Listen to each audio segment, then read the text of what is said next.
Vamos falar do Haiti, vamos falar do teatro de operação no Vamos Haiti, lá. suas experiências, e botar aí essa prática na nossa conversa. Vamos lá. 2004 nós entramos no Haiti. Então, Nós, Brasil, nós né? Brasil, nós Brasil Sim. entramos no Haiti. Quando a missão de paz ela não permite que a gente seja uma tropa ofensiva, certo? Então a missão de paz é uma tropa que ela marca presença em prol da paz. Perfeito. O nosso armamento é para autodefesa própria de instalações da ONU. Então a gente só até 2006 as nossas tropas só reagia caso fosse ofendido. Perfeito. Com o passar dos anos, a população haitiana começou a cobrar mais da ONU. Porque a ONU tinha ocupado espaço, mas ainda não tinha o retorno desejado pelos haitianos. Só que a situação começou a agravar mais ainda. Estava naquela fase de sequestro, então o sequestro estava quase virando uma rotina dentro do país, entendeu? Para poder arrecadar dinheiro, né? Fundos para eles. Foi aí que, apesar que até 2006 nós tínhamos elementos de operações especiais dentro do teatro de operações, porém não configurado, porque não é permitido pela Carta da ONU. Sabe? Nós tínhamos a nossa ECANF, só que era uma ECANF ainda, ela não era totalmente configurada, porque a nossa configuração era apenas um sargento com comandos anfíbios e 4 cabos comandos anfíbios. Só que a gente não tinha, eu acho que só foi no primeiro conjunto que foi uns 2 cabos, que a gente tinha poucos cabos comandos anfíbios. Então permaneceu um sargento e 4 cabos, porque era a tabela de lotação do grupamento operativo. Não tinha porta mais para sargento, só tinha porta mais para cabo. Estou falando em termos de lotação, certo? Então era um sargento e 4 cabos, comandos anfíbios ou com anfíbio. Perfeito? Beleza. Quando foi 2006, foi a nossa preparação para a missão, até então ainda estava dessa forma. Aí eu abro um parênteses aí. Eu, Babu, Coelho e Gato, eram os 4 comandos anfíbios que nós fomos designados, nós não íamos para o Grucanf. Isso eu acho que pouca gente sabe isso. Nós fomos designados para ir para o Estado-Maior do Brabate. Nós íamos para o comando do batalhão brasileiro, lá na Haiti, onde nós iríamos para o Estado-Maior. Nós éramos só sargento antigo, né? O mais moderno ali era o Babu. Então, devido à gravidade da situação que foi acontecendo, e tinha essa possibilidade de mudar a regra de engajamento, o comando achou por bem, e nós fomos chamados lá no comando para isso, para fazer uma mudança, né? Nós sairíamos do Estado-Maior, iríamos formar um Grucamp forte, composto, só de comandos anfíbios, iriam colocar no nosso lugar 4 sargentos não especializados na área de operações especiais, né? Que iriam para a parte administrativa. E era o que nós queríamos. A gente queria combater, a gente queria atuar. E foi isso que aconteceu. Só que, como ainda não estava oficializado, nós fomos ainda distribuídos dentro dos pelotões de infantaria. Nós tínhamos a ECANF, composta por 5 comandos anfíbios, mais oficial, 6 comandos anfíbios. E nós tínhamos outros comandos anfíbios dentro do grupamento operativo, que era o pessoal que reforçava essa ECANF, caso necessitasse, de acordo com a missão. Certo? Então, nesse período, nós tem um ponto positivo para isso aí. Porque quando nós chegamos no batalhão de infantaria, nós fomos incorporados dentro dos pelotões e nós éramos um estranho, porque a tropa não era nossa. Nós iríamos fazer parte de um contingente ali, de um pessoal que a gente não atuava com eles.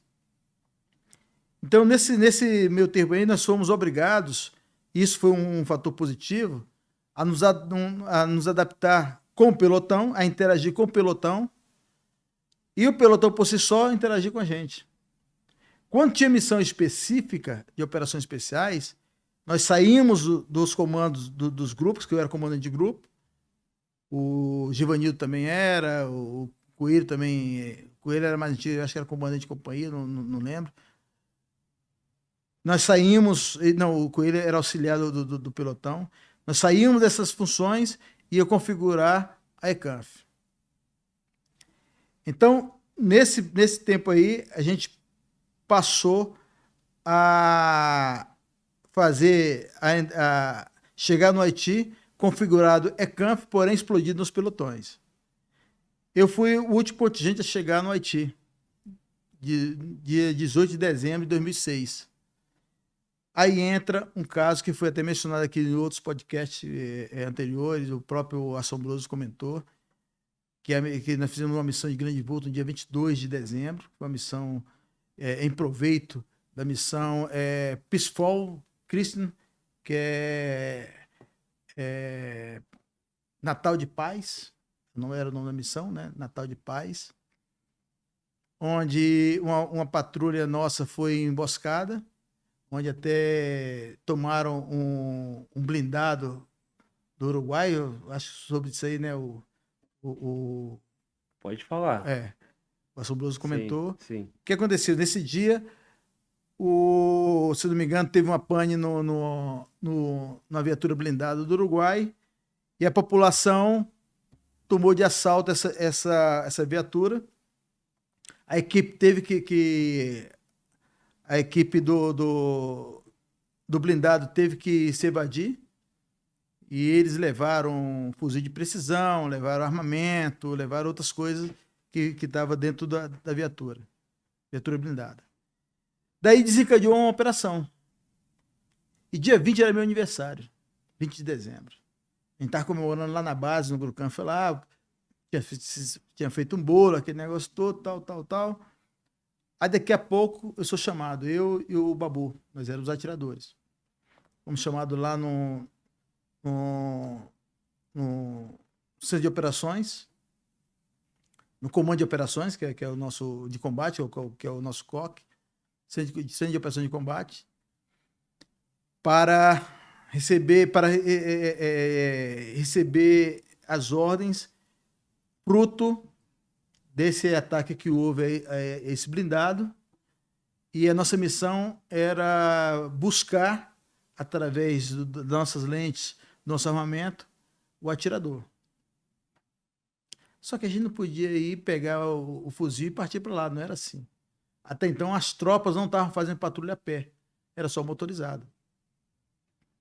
Foi aí que a gente começou a planejar essa operação que foi chamada Operação Beatriz, que é a operação do dia 22 de dezembro.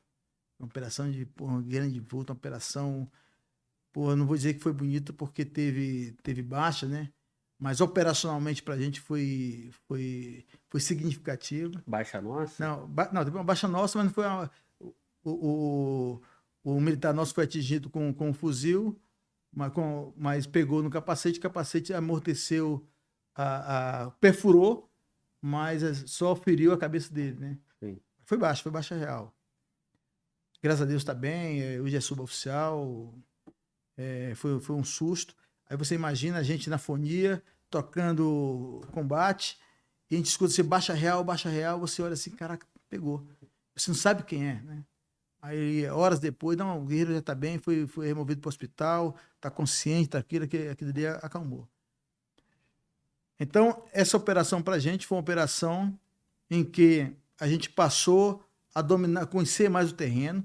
Eu estava com 4 dias de chegar no Haiti, então não conhecia nada do terreno. E eu era operações da ECANF.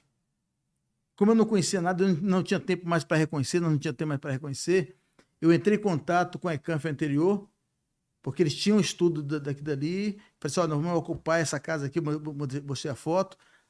E a ECANF anterior tinha uma planta baixa daqui dali, e a gente começou a trabalhar em cima daqui dali, em cima daquela fotografia, e planejar as ações de comandos. Até que chegou o da Paz. o Bodão e companhia, a equipe deles. Eles tinham 3 equipes, nós tínhamos uma equipe, então eram 4 equipes de operações especiais. Então nós tínhamos que ocupar os pontos elevados para fazer proteção para a infantaria alagar a favela, entendeu? Para proteger aquilo ali, para poder entrar pela manhã, entrar as viaturas para poder fazer um vasculhamento lá dentro. Até então, só para deixar o pessoal situado, Cité Soleil é a maior favela do Haiti, cerca de 300 mil habitantes, se não me engano. Eu vou fazer um comparativo, é uma favela plana, tipo Maré, com várias comunidades lá dentro, né? Então lá tinha duas comunidades. Do lado esquerdo, estou dando um exemplo aqui, tá? Do meu lado esquerdo era Druelá e do lado direito era Buenef, separado por uma avenida, a Soleil 9. Então a gente já estava dominando Druelá. A gente já podia passar ali sem problema. Agora, Buenef era um país desconhecido. Era uma favela desconhecida. A gente não tinha conhecimento daquilo dali. E tem um fato interessante, depois eu vou contar como é que nós chegamos à figura do chefe do tráfico. Então, esse dia, nós tínhamos as nossas tarefas, mas a gente não tinha sido empregado numa real com troca de tiro.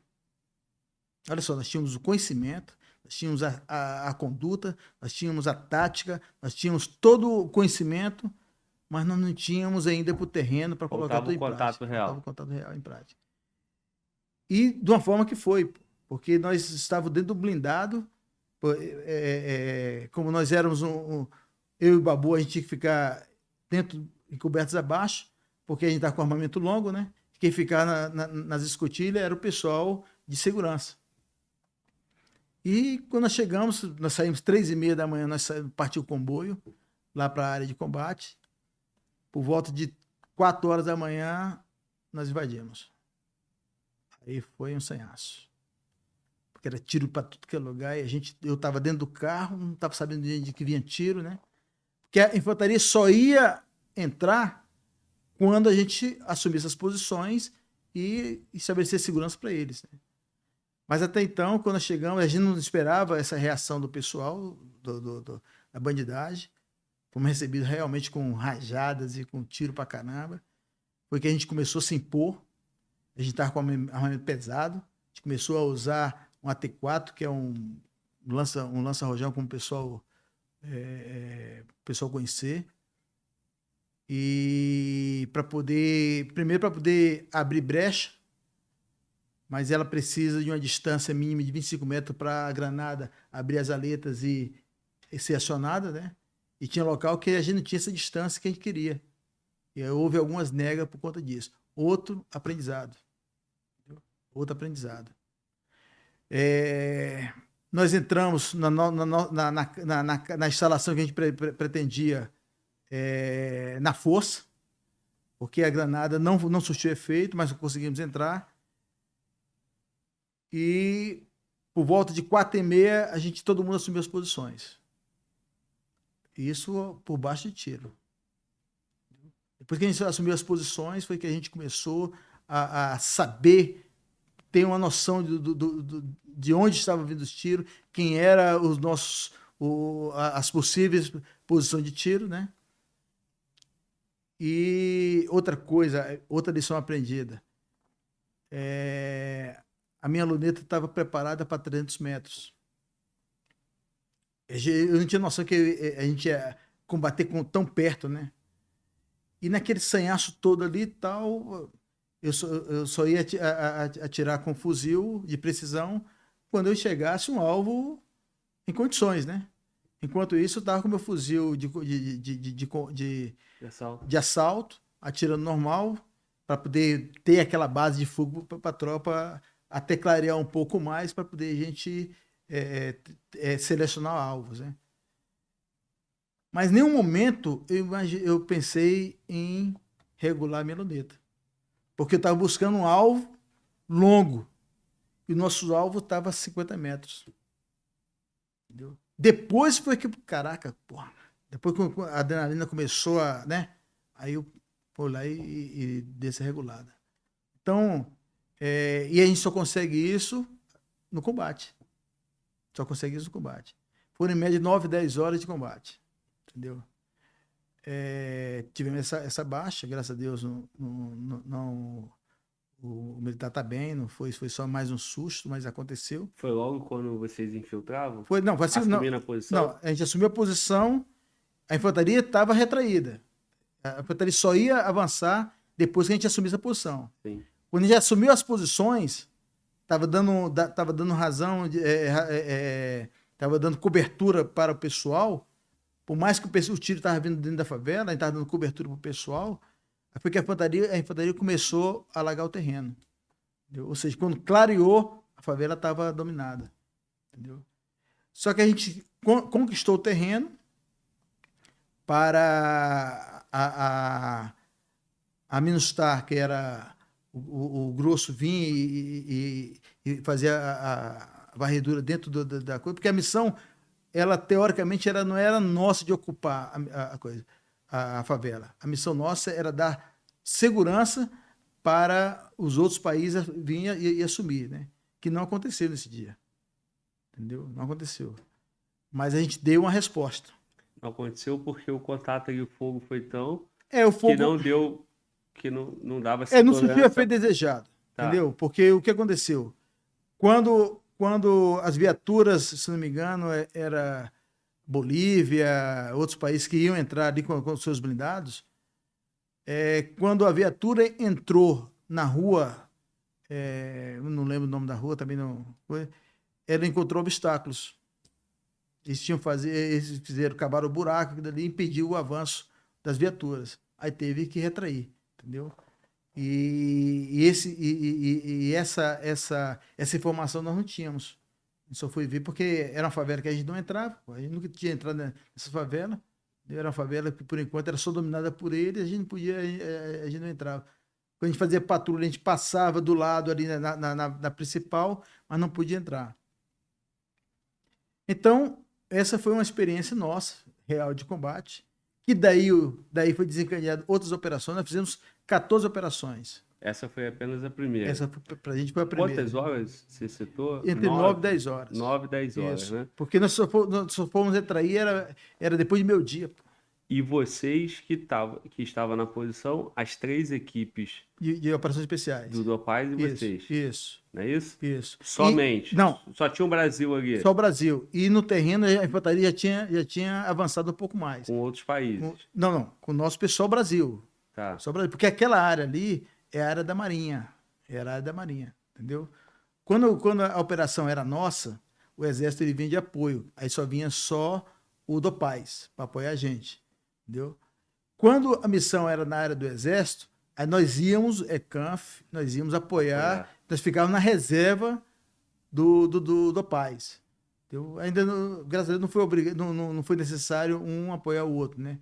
Essa se deu, eu acredito que devido o fato de ter acontecido anteriormente, que eu relatei, né, do blindado, e o comando achou por bem botar uma força maior para poder... Porque a gente estava sem cobertura. Se não tivesse o Dopaz ali, ia ser só nossa equipe de operações especiais para um mundo, uma favela. Pô. Então a gente precisava de um domínio maior. Entendeu? Então só nossa equipe talvez não fosse dar uma cobertura que a infantaria precisava para entrar. Uma equipe são o quê? 12 homens? A nossa? É. A nossa estava reforçada com 12. Tá com 12 homens. Mas fica por aí, 8, 12? Porque olha só. A ICANF são 6 comandos anfíbios. 6 comandos anfíbios. Então tinha missão que só iam os 6. Porque a gente dava conta. Agora, quando era uma missão de grande vulto, aí a gente pegava os comandos que estavam no grupamento operativo para reforçar a gente. Entendi. Entendeu? Então, era mais ou menos assim que a gente trabalha. E aí, meu irmão, nesse teatro de operação aí, todo mundo tomou posição, 9, 10 horas de confronto, infantaria avançou, os outros países, a Bolívia, que o senhor citou, teve dificuldade, teve que recuar, todo mundo retraiu depois de horas de combate, várias baixas do lado de lá, eu imagino, né? E aí ali foi um cenário, mais ali um cenário realmente de, vamos dizer, uma guerra, né? Foi um conflito que esse conflito não falei lá em casa.